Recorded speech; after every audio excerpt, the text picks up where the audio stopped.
આજ મિત્રો 21મી જૂન છે અને આજના દિવસે છે ને મને કરંટ લાગ્યો હતો એટલે ભાઈ આપણું શરીર ને આપણે ભાઈ હાવ બંધ પડી ગયા હતા. આપણી સિસ્ટમ હાવ ખોટવાઈ ગઈ હતી, હેંગ થઈ ગઈ હતી.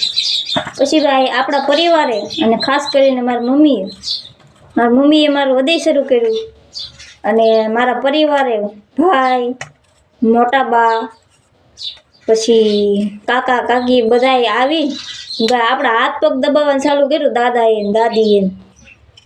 એ દુઃખની વાત મારા માટે એ જ હતી કે વડીલોએ મારા હાથ પગ દબાવ્યા, પણ મારું શરીર ત્યારે બંધ પડી ગયું હતું. ભાઈ આપણે લોહી જાતું બંધ થઈ ગયું હતું, હેંગ થઈ ગયું હતું. એટલે ભાઈ બધાએ છે ને શરીરમાં લોહી વહેતું કરવા હાથ પગને એવું બધું દબાવ્યું.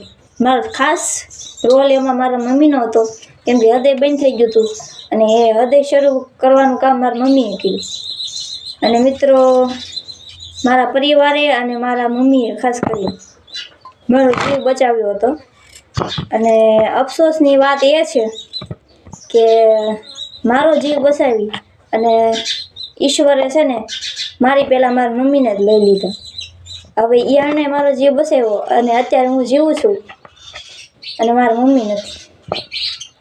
કેટલા દુઃખની વાત છે ભાઈ.